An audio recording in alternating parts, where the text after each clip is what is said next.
Good day guys, nice to have you here. Today we'll talk about all of the tier 3 defensive items in the game.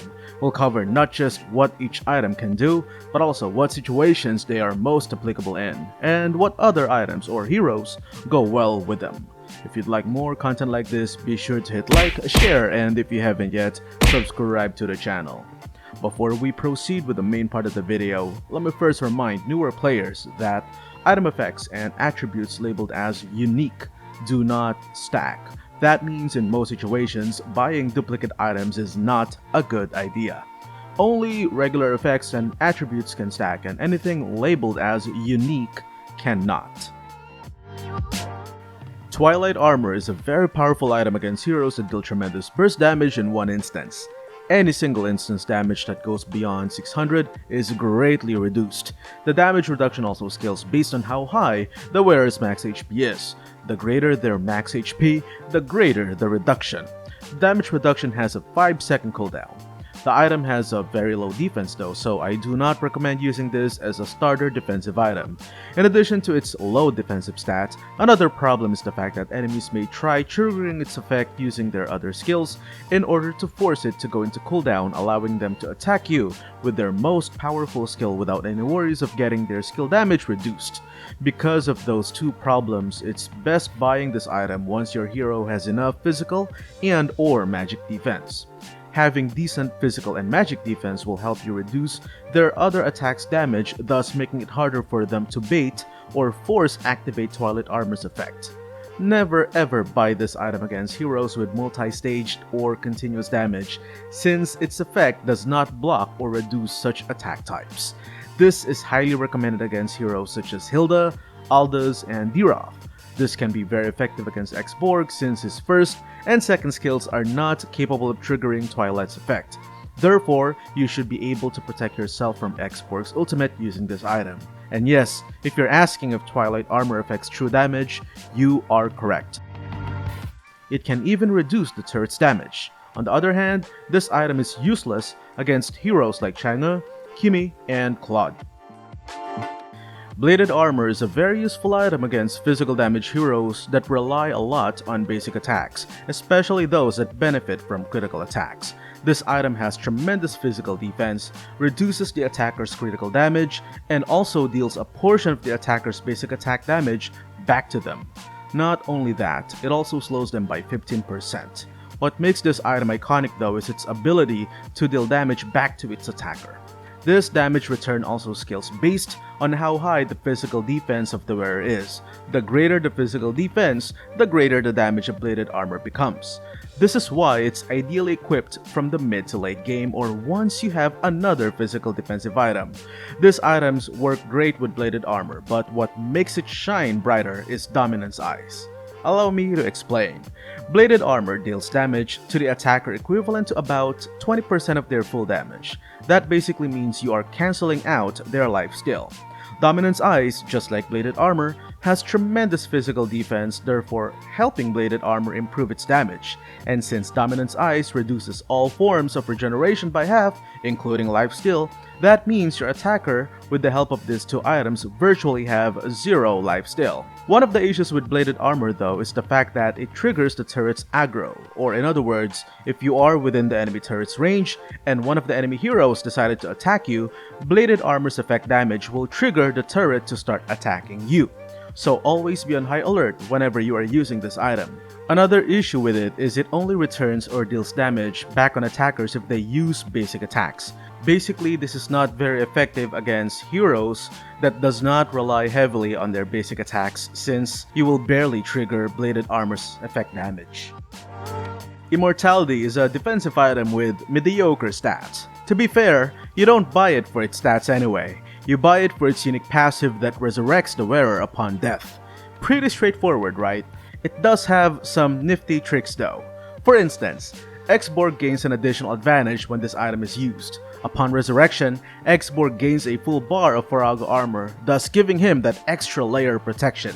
The best part is, if his ultimate is available, he can use his ultimate and might just outplay the enemies around him.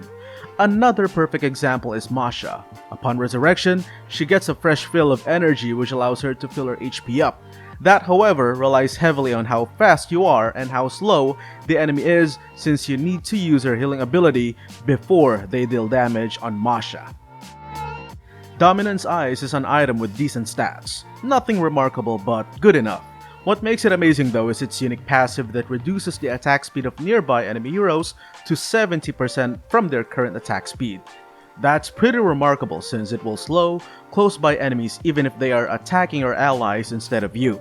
This is a great item against most marksmen or pretty much any hero that relies heavily on their basic attacks to be more effective. It goes so well with Blade Armor in reducing the attacker's effectiveness in dealing damage using their basic attacks. In addition to that, it also reduces nearby enemies' regeneration effects, which includes their passive HP regen from items, lifesteal, spell vamp, magic lifesteal, and also shield regeneration effects. Brute Force Breastplate is an item with average stats but can be very useful for heroes that are capable of spamming skills, since this item gains stacks every time the wearer casts a skill or a basic attack. Take note of that word, cast. That means you do not even need to deal damage. As long as you cast a skill, this item will gain a stack. Gaining stacks for this item will increase the wearer's physical and magic defense by 4 points, which can stack up to 5 times. But what makes this item so good is the bonus movement speed it provides, and also the cooldown reduction a lot of heroes with good synergy with this item need. This can be useful on any hero because of the well-rounded stats it provides, but is more useful on heroes that need to maintain their target within close proximity. And like I said, heroes that are capable of spamming skills. Some examples are Exborg, Thomas, and Balmond. Oracle is an item best used against magic damage. It has average stats, but what makes it so good is the cooldown reduction it provides to the wearer and its unique passive which increases shield and HP regen effects. That also includes spell vamp, lifesteal, and magic lifesteal. It's not really an item you want to get because of its defense. It's an item you want to get if your hero relies heavily on HP and shield regeneration effects, such as skill-reliant heroes like Exborg, Alpha, and Balmond. This item also improves HP regen and shield effects from items, which means, depending on the situation, it might be a good idea to get it together with Guardian Helm. Shields acquired from items such as Blood Wings, Immortality, and Rose Gold Meteor are also improved.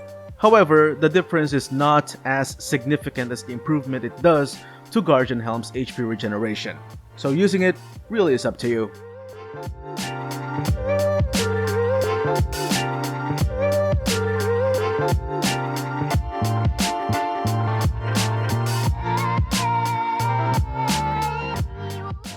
Guardian Helmet is an item with tremendous bonus HP, but 0 defensive stat.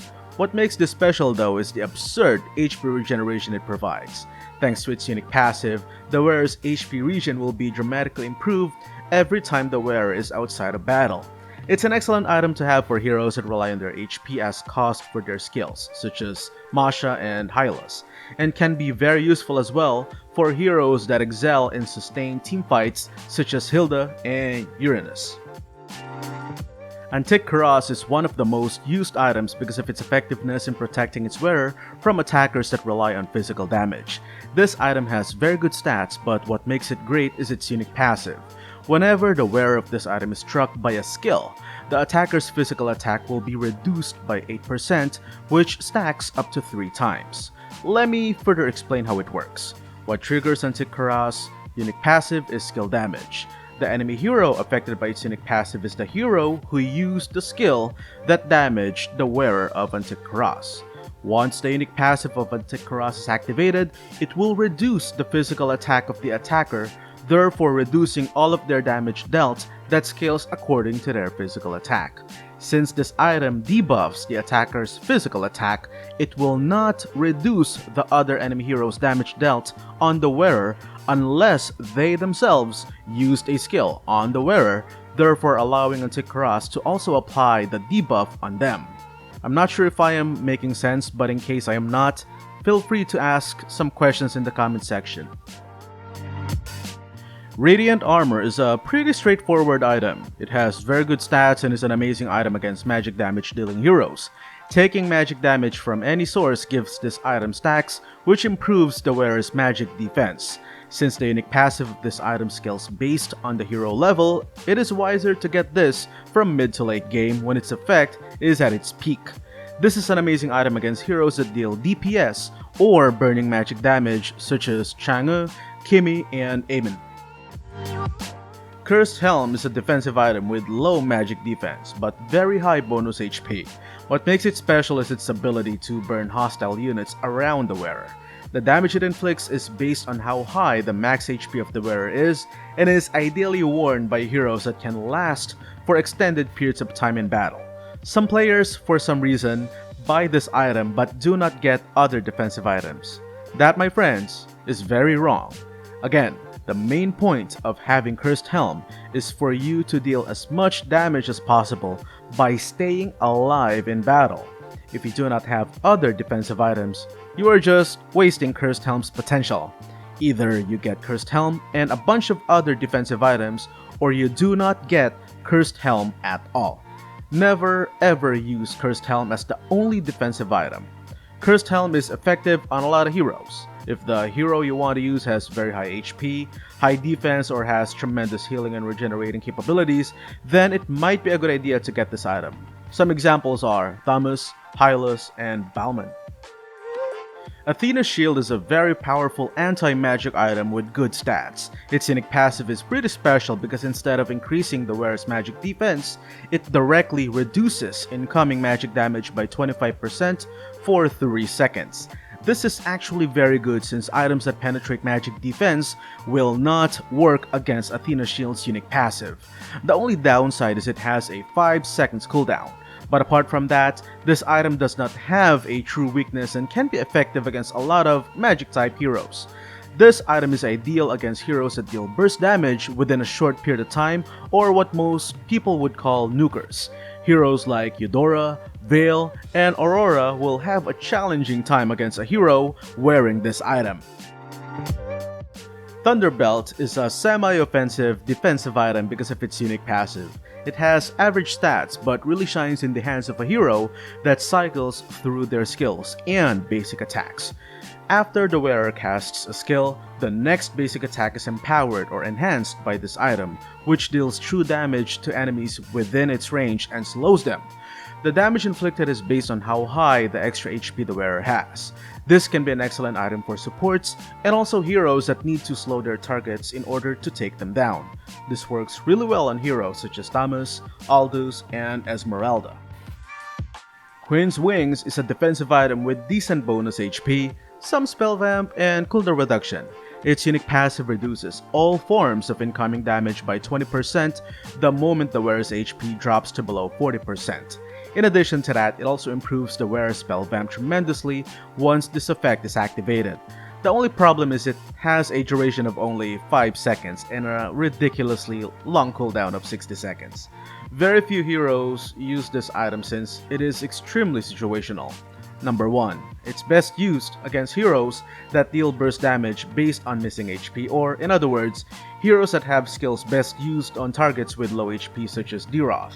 And number 2, you kinda wanna use it on a hero that relies on spell vamp so as not to waste its additional bonus spell vamp. However, there are already better items that does not have an extremely long cooldown, yet capable of nullifying a good portion of the attacker's damage, such as Cuirass, Athena Shield, and even Twilight Armor. Right now, I don't really recommend getting this item, but if you think I'm wrong, do let me know in the comment section below. That concludes our Mobile Legends content for today. Did I miss any other recommendations that I should have mentioned on the video? Leave your thoughts in the comment section below, and if you haven't yet, don't forget to hit like, share, and subscribe to the channel. Stay safe everyone. Peace.